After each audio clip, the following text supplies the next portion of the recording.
Hello again, and welcome back for the second part of the morning's discussions. We turn now to our panel on physical objects, still under the heading, of course, of extremity. And our next speaker is coming in on the screen from Hamburg in Germany. Friedemann Hellwig began his career as a violin maker.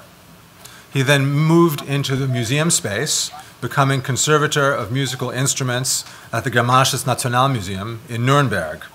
From 1977 to 1983, he was chairman of the Comité International des Musées et Collections d'Instruments de Musique within ICOM, the International Council of Museums. He then moved out of the museum space and into the university, serving from 1988 to 2003 as professor of conservation of cultural heritage, specializing in wooden objects at the University of Applied Sciences in Köln. It was there that he began the project that has brought him to us today. From 1993 to 2003, he led an annual work excursion to Auschwitz with conservation students from the university and from Warsaw. And I have to say, at a certain point in thinking about the question of conservation and extreme, it was precisely the problem of conservation of Auschwitz II, Auschwitz-Birkenau, with its wooden barracks that, to me, posed really the paradigmatic of the extreme case, because with the death camps in Auschwitz in particular, if the objects of conservation, the barracks, let's say, or the crematoria, are not conserved, then evidence for what was perpetrated is gone, and those who deny its reality have the day triumphant. But similarly, if the objects are conserved, restored, reconstructed, the deniers can also say that the objects are of recent provenance and therefore also have their day. And so the question of extreme conservation seems, in this light, to come to a head and provoke opportunities for philosophical reflection on the practice of conservation in ways that few other questions can do. And so, on that note, let me turn to Professor Hellwig to lead us in a discussion.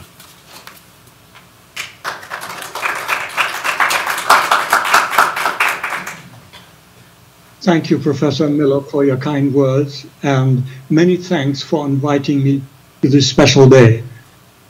Ladies and gentlemen, good morning to you in New York, and good afternoon to all the Hamburgers.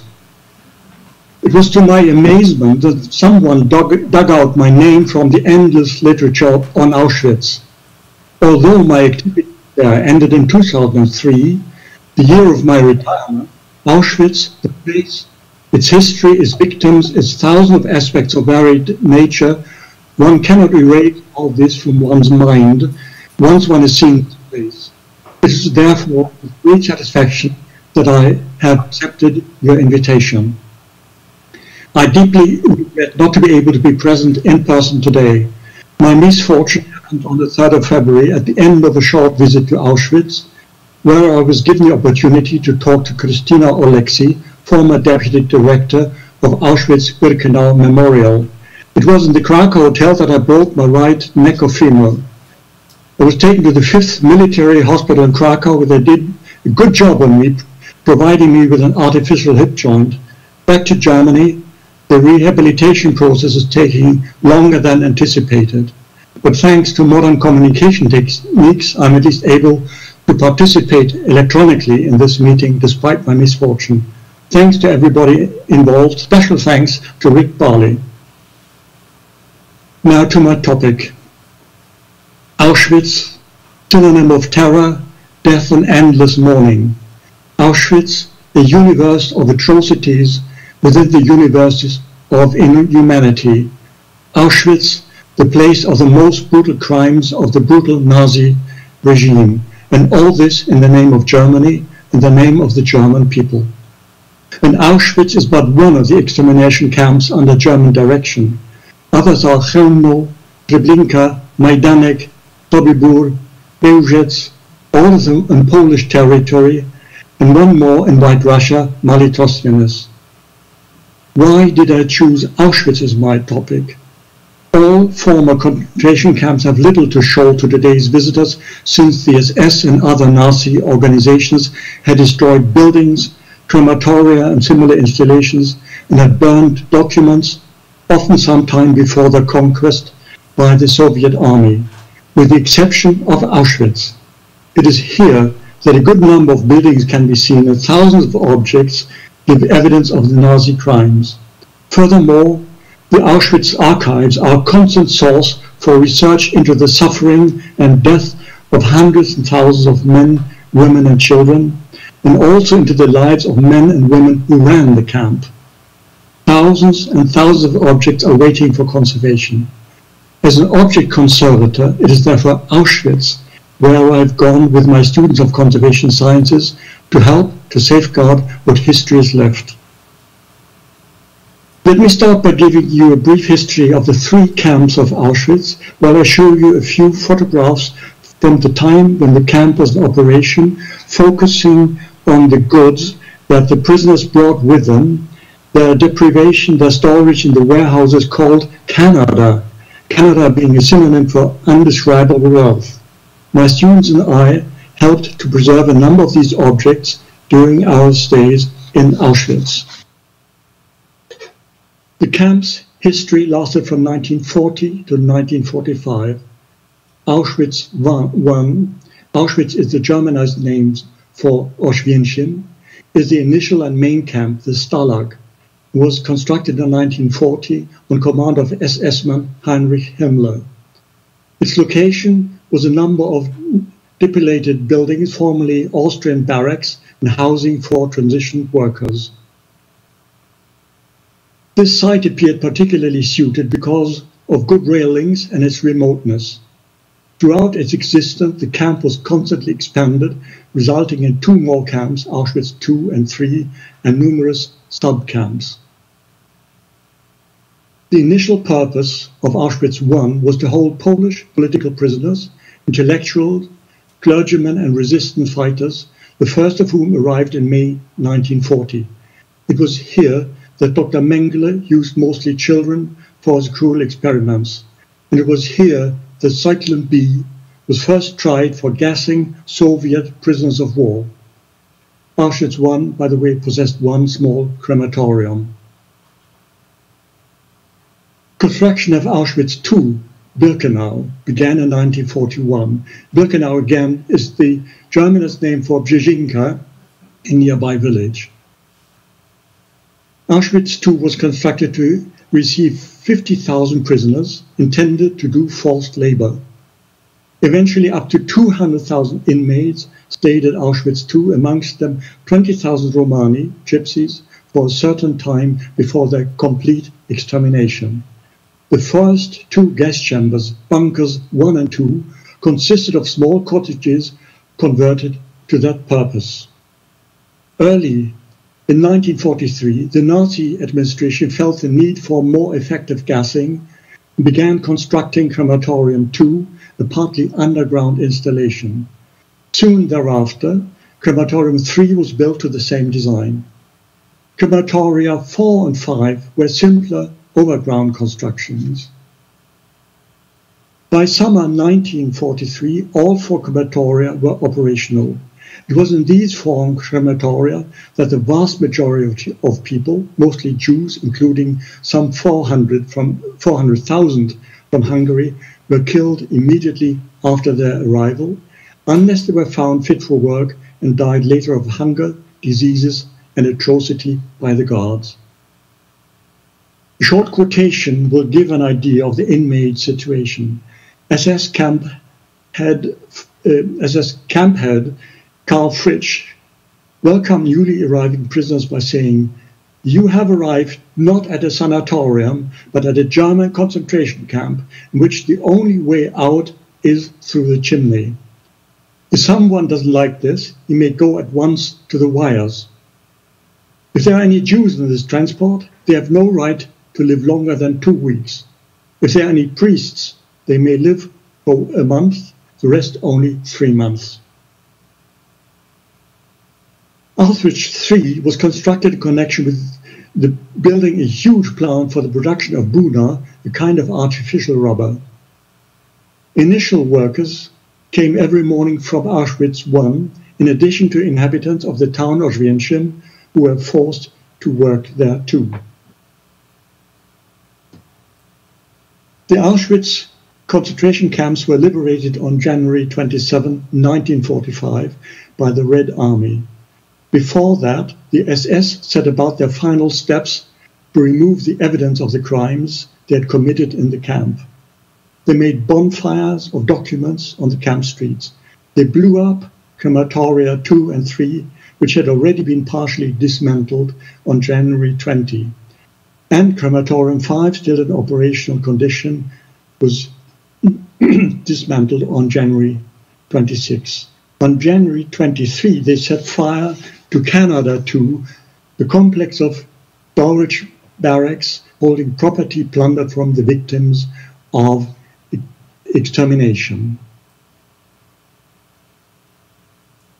A few more pictures will show what was found at the time of the liberation. Here you see just clothing, suitcases, shoes by the thousands,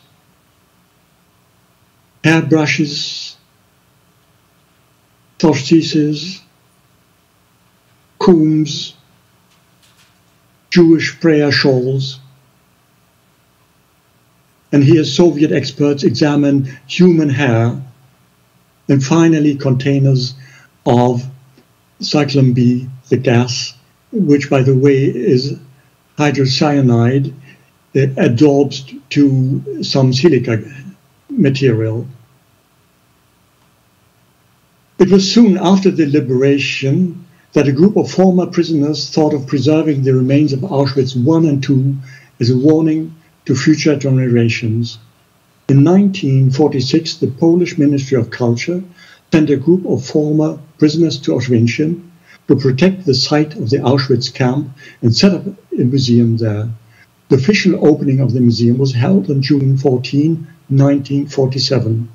Only part of the organizational work was completed by that date, and only part of the planned exhibition was open to visitors.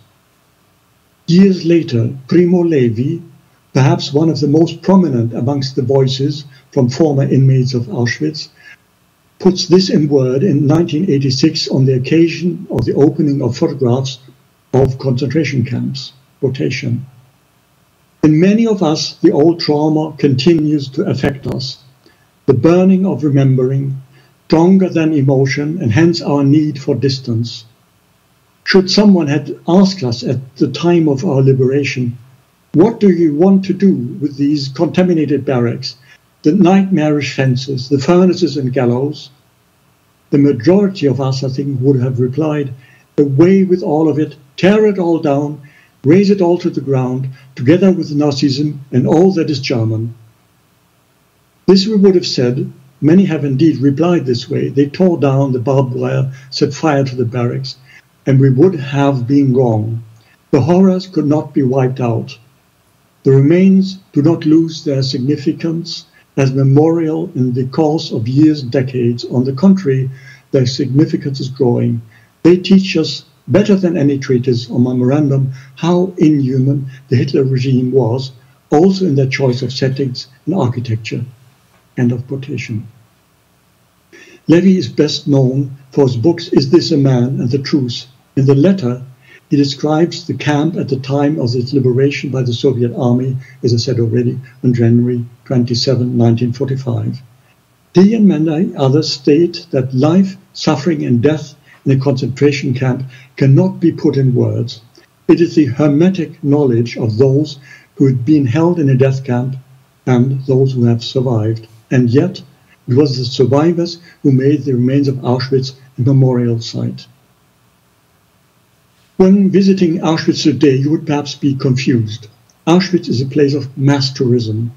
Let me give you a few brief impressions from my visit in February this year, perhaps of interest to those who did not have a chance to go there themselves. Buses from many countries with their engines running to keep their interiors comfortable for the passengers when returning from their visit. Kiosks selling drinks, snacks, flowers, books. Young visitors from Asia apparently little impressed by what they had just seen and heard. Among the many people, you hardly notice those of pondering silence. Upon entering the reception building designed by the Nazis, but not yet operational by the time of the camp's liberation, you have to go through a security check that does honor to many airports. This is a measure found necessary by those responsible. To me, it was most disturbing.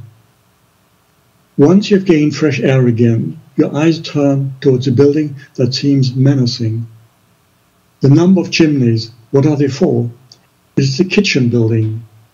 Soon thereafter, you're faced with the actual entrance to the camp, so well known.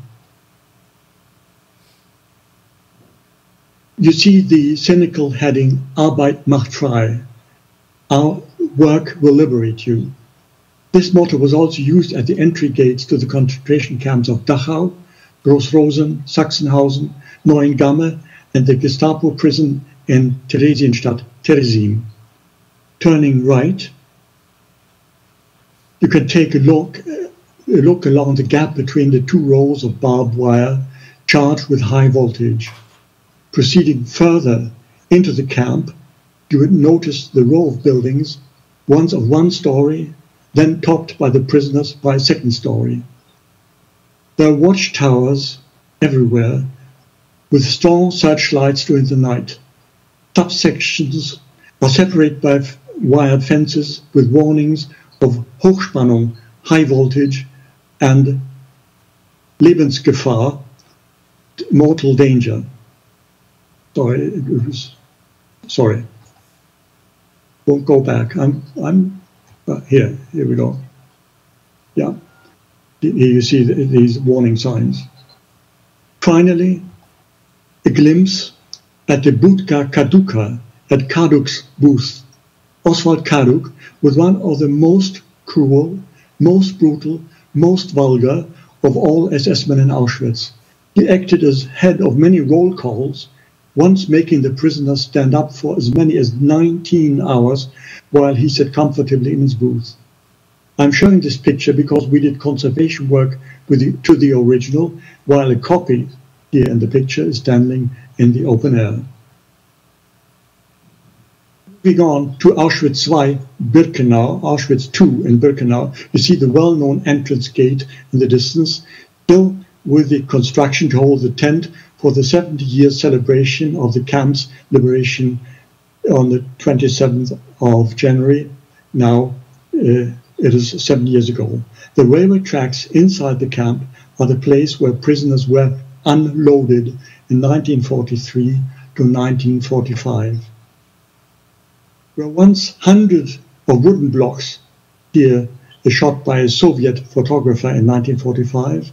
There was today only one row left, and even that is not original, but a reconstruction, to give visitors an idea of what the camp looked like when still in operation. Only the brick heating installations are left. All wooden material had been looted, sold, or burned. These heatings are anything but adequate for their purpose. The conservation process poses the greatest problems. Many of them were lately filled with concrete to withstand the harsh climatic conditions. Many of the newly arriving passengers had a look along this entry gate, an alley which is accompanied by barbed wire fences, and through this alley, many of them went to be registered, to have their numbers written as a kind of tattoo into their lower arms. And finally, a glimpse of the ruins of Crematorium II that had been blown down, as I said already, by the SS guards in order to cover the tracks of their crimes. The steps down into the chamber for taking off clothes before being driven in the gas chamber. Thousands and thousands went this way to die very soon. This rather lengthy introduction, I think, is a prerequisite for understanding what conservation in Auschwitz means. It was late in 1992 that several newspapers reported ongoing decay in NS crematorium and memorial sites, above all in Auschwitz. The reports alarmed a number of Cologne conservation students. At the same time, I received a letter from a Polish conservator asking for help in the Auschwitz collections, holding, as he wrote, a large number of baskets, large quantity of human hair, thousands of shoes, etc. After I'd found financial support for covering the travel costs, we felt ready to set off by mid-July in 1993. After tantalizing attempts to get in contact with the museum's director, a group of 12 conservation students under my guidance and that of my young colleague Andreas Krupa arrived in Auschwitz by train with several boxes of tools and materials. Germans, descendants of the perpetrators, perhaps their children or grandchildren, traveling into the country which our fathers and grandfathers had done so much evil. What an undertaking. The train journey was exciting, traveling through former German territory, all formerly German names of towns now changed into Polish. Approaching Auschwitz, we found that the railway system looked very much like what it must have been in the 1940s, and our imagination went back to those days. Arriving in the museum, we found that rooms had been reserved for us in the hotel, one flight up above the main entrance to the camp. We had been expected, at least. Presenting ourselves at the director's office was disturbing in that we were kept waiting for nearly half an hour without anything happening. Finally, we were guided to the Department of Collections, and here the table was laid out with coffee, mugs, biscuits. We were saved. We were welcomed by Irena Szymanska, head of the department, and by some of her staff. The process of coming to know each other was full of unforeseen moments. When Mrs. Szymanska proposed that we would perhaps like to visit the nearby city of Katowice, all students shouted at once, "No, no, we've come to work." The young assistant of hers, Jan Kapron, acted as translator, and he spoke and still speaks German beautifully. He became an indispensable help and soon a friend during all our stays in the museum. A workshop was set up in one of the offices in the building where the administration of the Department of Collections was housed. This proved to be an invaluable advantage as we were in constant contact with the people dealing with the objects to work on. Another moment of wonderful agreement happened when Mrs. Szymanska showed me the collection of baskets in one of her storerooms. She picked one out, handed it over to me and asked, "How do you like the work that has been done to it?" It seemed to me heavily overcleaned. Not knowing how to reply politely, I just shrugged my shoulders, whereupon she said, "I don't like it either." Such moments helped to quickly build up a mutual understanding and confidence. It was satisfying to find out that the philosophy of conservation in this museum department and that of us from Cologne was more or less the same. I'm more than pleased to say that the cooperation became a wonderful mutual assertion for fruitful work over the years. Handling objects that had once belonged to people murdered in the camp was something completely new to all of us. We had to learn how to hold back emotions, perhaps like a doctor who must not be afraid of blood. But how is this possible? We gradually became aware that every such object is surrounded by an aura which we should never damage or destroy. In the case of suitcases, this seemed particularly important since so many of them bear the names of their former owners. Many of these objects so strongly radiate the aura of suffering and death that only a glimpse of them suffices to provoke the most vivid imagination. Imagination, imagination, is a term to which Claude Lanzmann has given a special meaning. This word refers to the power to set off at a quick glance a sequence of words, the photograph or the like, resulting in an image before the inner eye. The image can convey the atmosphere of a situation, even a threatening situation, so that the person capable of such imagination emerges mentally and almost physically into the complex recreation of that situation. In this, imagination is identical with what children experience when they listen to fairy tales. We all know how deeply they can be touched by the fate of the heroes. On the basis of only a few words, the fairy tale can make a child create a specific situation in a virtual manner and incorporate its creator right into its center. The same happens in front of clothing, letters, or shaving implements, which would once be the personal belongings of an individual murdered in one of the gas chambers. The daily fight for food, daily humiliation, secret activities, rare moments of joy or hope, all this may rise before the visitor's eyes by looking at even very small objects. The aura around this kind of object is so powerful that the object's state of preservation is of secondary importance to the majority of visitors. When he or she feels overwhelmed by what an object conveys, he or she does not look closely at any signs of decay, of mold, or attack by moths or woodworm. On the contrary, many visitors take such deterioration as an indication of the object's age or even dignity. I know from my own experience as a museum worker that those responsible for the objects might take some comfort and relaxation from this observation. However, we all know that it may only be a short span of time to the complete loss of the object in a fragile condition. In the course of our work, we developed some kind of guideline for every type of object. Let me give you those for suitcases, and you will, I hope, better understand the reasoning that accompanied each treatment. In many cases, the suitcases in the inscriptions of names, dates, and places of birth, home addresses, and transport numbers are the only testimony of individual men, women, or children and their arrival in Auschwitz. This is the main reason why the suitcases are so important.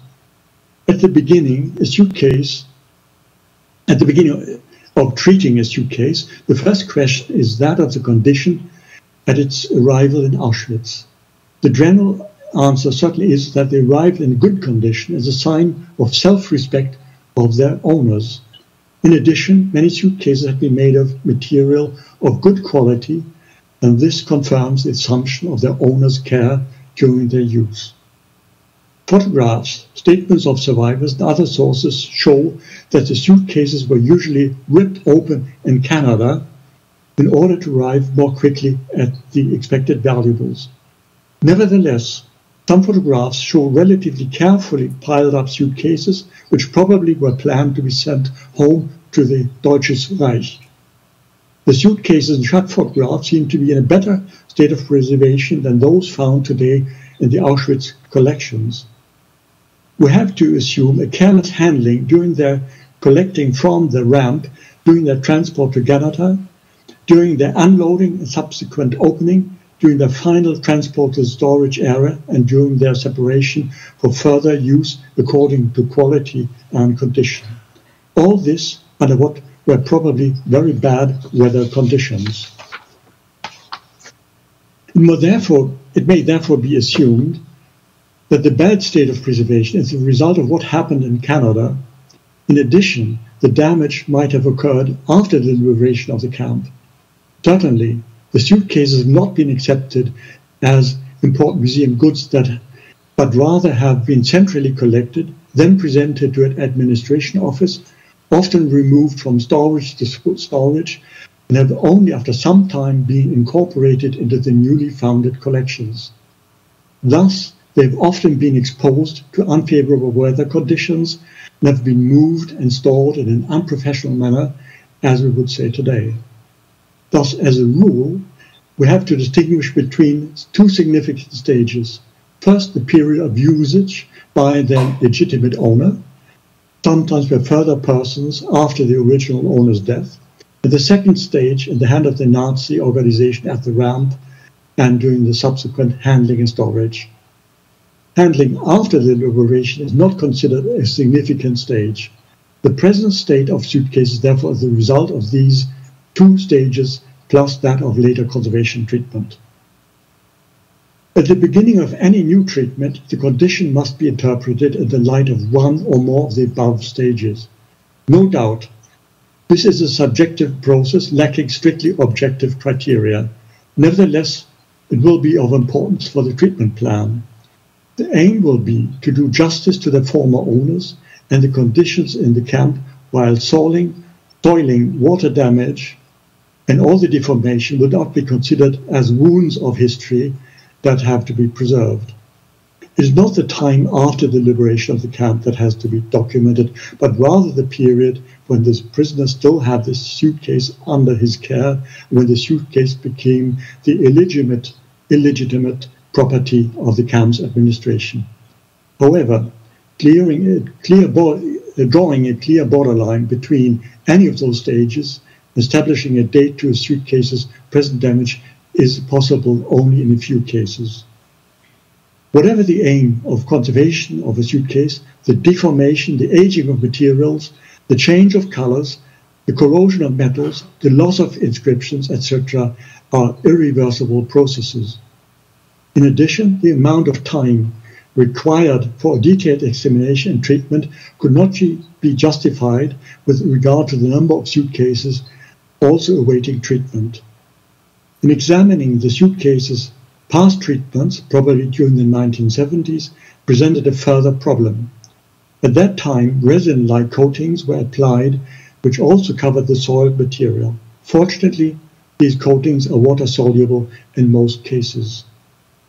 The following measures have usually been taken: overall cleaning, careful cleaning of inscriptions, cleaning of insides, paying special attention of materials of toxic character like mold, possible disinfection, possible consolidation of inscriptions, possible application of insulating materials against rust, removal of coatings from earlier interventions, fixing of loose components.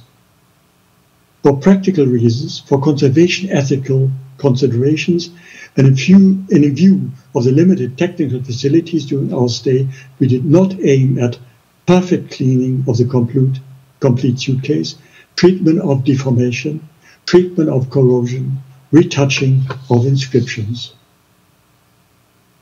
The final result will always be a suitcase that still shows distortion and damage, yet one that is somewhat less dirty and whose inscriptions might be more easily deciphered.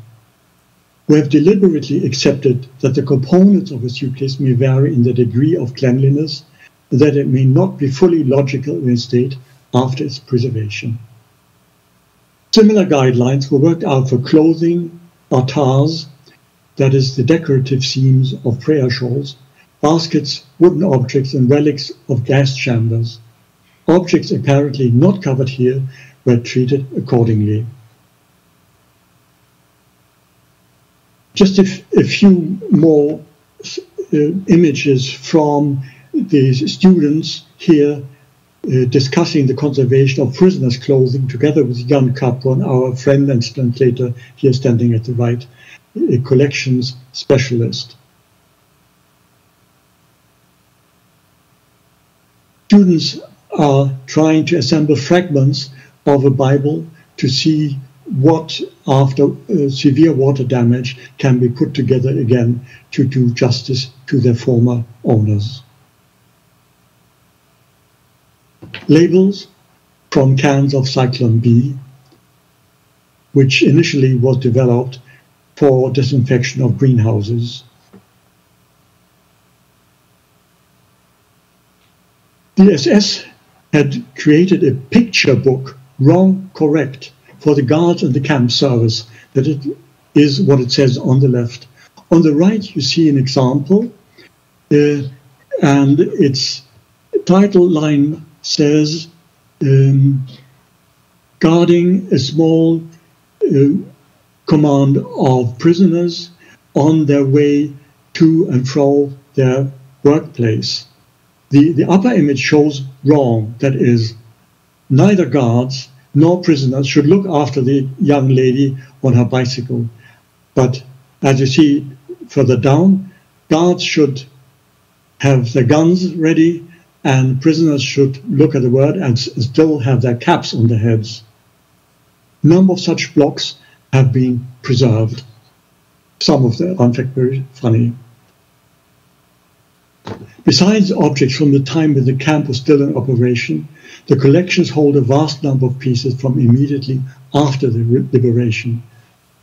This drawing by the Polish artist Francis Reis, dated 1945, is an extreme example of documentation of the dehumiliating treatment of female prisoners by the SS personnel.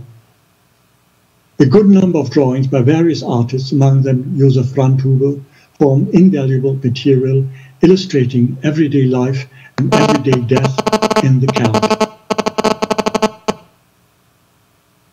Additional pieces of art were given by various artists. Here is an example of socialistic realism from an artist of the Soviet Union. And finally, a photograph of one of the groups of students in front of one of the blocks, and you can see the number of students plus personnel of the collection departments. Summing up, visiting Auschwitz is very special, a very moving, in many ways, a unique experience. For a German, going there adds additional pressure, and only a limited number of students were ready to expose themselves to the full significance of Auschwitz by doing conservation work there. Equally, it was a new experience for the Poles to see professional conservators entering the museum. Never before had such an offer like ours been addressed to its staff.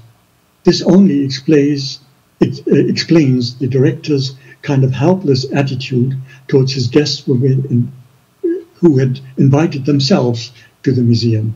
We should not forget that 1993 was not long after the Iron Curtain had come down, which means that East and West had to learn about the other side's hopes, expectations, and sensitiveness.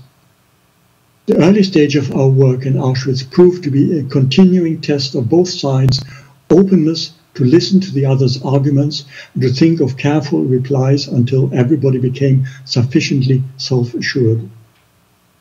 Thinking about the term of friendship between the peoples, we saw that it did not have any meaning at all. What counts is the thousands of ties between individuals. We'd come to know our eastern neighbor to be of greatest importance after the reconciliation with France had been such a success. For this reason, we were highly pleased to include young Polish conservators in our group. I even thought of having young Jewish colleagues with us. I asked a conservator from the Israel Museum in Jerusalem about this possibility. However, we never had any Jewish students with us. Looking back, I must admire the friendliness, impartiality and generosity with which we were welcomed year after year from 1993 to 2003 by everyone in the museum. This includes also many people outside the museum. I hope you will understand how pleased I am about the outcome of our work to Auschwitz, perhaps even more so about the number of friends we've found. Finally, I'm sure that the majority of our students have worked at Auschwitz, that to those it has been experienced, they will never forget, and that in many ways will be a compass for personal and perhaps political action. In Krakow, I'd found a plate saying, "Come with me to Auschwitz to become a second-generation witness." This is what we have become, second-generation witnesses. In short, going to Auschwitz is more than just doing conservation work. Thank you for your attention.